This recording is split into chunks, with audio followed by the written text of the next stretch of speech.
After deciding on my colour palette, secondly I planned and designed a masthead for my magazine.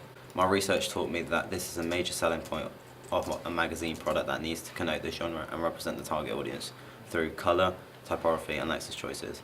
In short, I quickly realised that I needed to create a masthead that would really stand out to my target audience and a masthead that would almost shout to them to make them want to buy the magazine. However, I knew it could not be too unique, as it still needed to be a masthead that would follow some common conventions so that my magazine genre could be distinguished easily. The final masthead for my magazine reads Oceana. By having this as a masthead, it means that it follows the Lexis convention of revealing something about the genre to the target audience as it links in with the word ocean.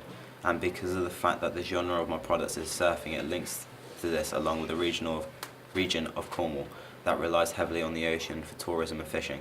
The colour palette also follows conventions, as I have used black for the letters of my masthead. I chose the colour black because it is on a white background and therefore it stands out well to my target audience. Another reason to why I chose this colour is because after looking at my research, this is the colour that existing surfing magazines already use and is therefore following the codes and conventions. Finally, this was the correct colour to choose because they match the colours on the Cornish flag, as it is also black and white. This ties into Higson's theory about regional identity, as he said that people will be attracted to products more if they can easily recognise a shared geographical space. What makes my masthead different from existing mastheads that I've researched is the spacing within each letter and my typography choices. For my masthead, each letter is an uppercase and each letter has gapping between the next letters. This was done because it creates a less formal appeal to it, which is good at attracting my specific target audience who want more relaxed font that connotes an entertaining read that links into Bloom and Cat's 1973 theory that target audiences will be drawn to a product that can let them escape and be entertained. I kept my masthead the same across my magazine, website and billboard, as this helps create a brand image and links the products to the target audience. The layout choices across all my print magazine products mainly fit the common codes and conventions of professional surfing magazines, like wavelength and carve, as opposed to traditional regional magazines. For example, on my front cover I have a large dominant masthead which takes up a quarter of my front cover, along with a powerful main image that covers 3/4 of my cover. On my cover I have a main article in the bottom half of my image and in a different colour. I've done this so that this is the text that stands out the most when looking at the cover lines on my cover. This cover line needed to stand out the most because of the fact that it is the most interesting one and the one that I have created to grab the attention of my target audience. There are a further 4 articles positioned on the left hand side of the image. These are in white and a much smaller font than the main article, as they aren't as important, however still need to gain the interest from my readers. All the fonts on my cover are in bold and are in a font that is blocky. I have chosen to have this font because of the fact that it follows common conventions of existing surfing magazines and therefore will attract the target audience. I think that the layout that I have chosen to have for my front cover makes the main image the key focus on the cover, and I think that this works well for my magazine genre and my audience, who will be drawn to the imagery and the style of the magazine. When comparing my final front cover to existing professional covers, I think that mine is pretty similar and it follows the conventions well. This is because of the fact that these existing magazines are already attracting the correct readers to their magazines, and therefore when following these conventions for my front cover, it will also hopefully attract the correct target audience. When it comes to the layout of my double page spread, it is also kept simple and follows the common conventions of surfing magazines. I've tried to follow these conventions, as when researching into similar products they all kept a similar layout, and it seemed that that was the layout that appealed the most to my potential target audience. On my double page spread I have 3 images, with 2 being minor that are placed in dead space on my spread. The other image is the main image on the spread, and this takes up half of the page on the right hand side. The main image is of a surfer that is currently performing a manoeuvre whilst riding a wave. By doing this, it indicates to the audience that this specific surfer is the main subject of the article. The text is placed on the opposite side of the page with the main image underneath 2 minor images, and this takes up half of the page. Before creating my final double page spread, I experimented by having my main image take up the whole of the spread and have the text in front where it is currently located. However, after looking closely at it, it didn't follow conventions and it wasn't appealing. By making these changes to my spread, I think that it has made the spread look more professional and more aesthetically pleasing. I also think that these changes have helped my spread appeal more to a youth target audience. On my contents page, I wanted to follow the codes and conventions of existing contents pages. Due to this, I researched existing products and saw what they all had in common. This needed to be done as I needed to have an idea of what my contents page needed to have in order to make it look professional and appealing to my target audience. Although most conventions were followed, I also wanted to break some conventions in order to ensure that my product would clearly attract and appeal to my younger target audience. I decided to implement a landscape double-page spread, which I noticed was the main orientation of most professional contents pages. This means that my contents page does break the conventions of magazines, however for the genre of my magazine it is the correct convention. Although my contents page is on a double page spread, I still chose a suitable style for my layout by positioning the text at the bottom of my contents page where it is considered a dead space and directly below all of my images. By doing this, it meant that after the readers looked at the images, the text will be what they see next and it will grab their attention. For the colours used on my contents page, I have kept the same colour palette so that it adds continuity throughout all of my products.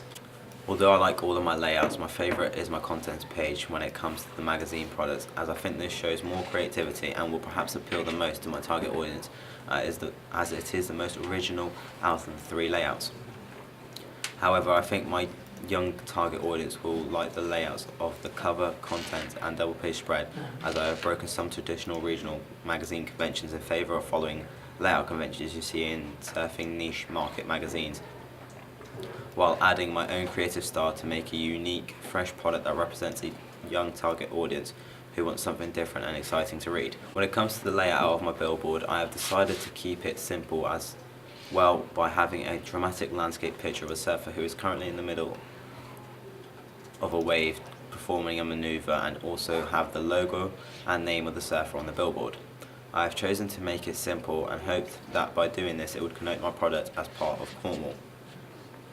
I also followed common codes and conventions by having my logo and surfer's name on the billboard. I knew this was a common convention because when researching into similar products like ones for the professional magazines Wavelength and Surf Girl billboards, this is also what they did to attract the correct target audience. Finally, on my website I also followed professional conventions of competitors because of the layout of my web page, as I have kept things simple by having the domain name at the top, a header running across the top with the menu underneath, having images and story links in my main body, and by having the footer at the bottom featuring all the relevant legal requirements. I have also kept my creative minimalist style similar on the website to make it easier for my target audience to recognise the brand. When it comes to the lexis and typography across all of my products, my choices both follow and break some regional magazine conventions I looked at during my research. Although the genre of my magazine is a regional surfing magazine, the lexis of my products follow conventions I saw in Wavelength because I felt that the way that their products were designed and the way that they grab the attention of their target audience is successful and to a professional manner. For the language of my lexis, it follows common conventions to the genre, as my teasers and articles are formal and of the same language that you would see in Wavelength, as I rely heavily on using words from the semantic field of surfing, which luckily, as this fits my target audience perfectly, also includes informal modern words and phrases that represent my youth market. I did this as I needed to show that my products would match the needs of my target audience, in addition to showing my audience that my magazine was a regional magazine printed in Cornwall for Cornish readers. I also used colloquial dialect in places and words associated with Dutchy, such as place names. Regarding grammar, I followed some classic magazine conventions by using capital letters to make some teasers jump out and shout at the target audience to get their attention, as this is a good tactic for attracting them to buy the magazine. In terms of typography, the typography styles I used were also followed by the codes and conventions of surfing magazines, as I used Impact as one of my fonts, and this is a big bold font that is regularly used across professional surfing magazines. In terms of imagery, across all of my products, all the imagery follows surfing magazine conventions because all of my images are of surfers in the middle of shot performing maneuvers and surfing. In my initial planning stages, I was concerned I would struggle to get professional action shots, so I planned to play it safe and follow regional magazine conventions by taking images of a surfer looking out over the beach holding a board, but as my audience feedback on SilvaEvaluationP2 specified, my target audience wanted to see action shots that bettered followed conventions of surf magazines. I had to take the time to develop my skills as an action surf photographer.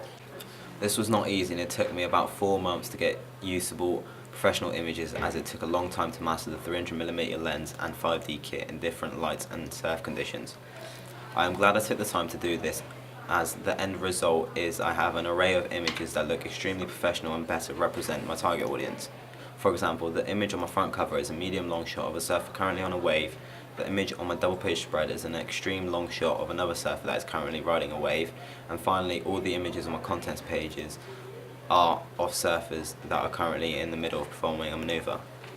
Similarly, the image used on my billboard is also of a surfer that is currently in the middle of performing a maneuver. Finally, on my website, though I have included some other lifestyle related shots that will appeal to young people in Cornwall, as this fits with surf and regional magazine conventions, I have also used a range of dramatic surf shots on my website. I decided to stick to the common conventions of existing professional products because of the fact that action shots appeal more to my target audience rather to if they were still images. This is because my target audience are drawn more to creative, breathtaking images, as they show a better care and skill for the magazine's photography. Furthermore, my images represent young males who are drawn to seeking excitement in dangerous activities, as this links into Stanley Hall's 1904 youth theory. Overall, I believe that all my products follow many genre codes and conventions set by both surfing and regional magazines, but also challenge some in order to attract my target audience and attract them to a new product. After looking closely at my finished products, I am proud of them and think that they look professional and well designed. When comparing these products to my AS products, it is clear to see that there has been a massive improvement, and I have improved my Photoshop skills and other much needed skills. I am glad I decided to work on print again this year, as I now feel much more confident that I can make a professional work for the genre.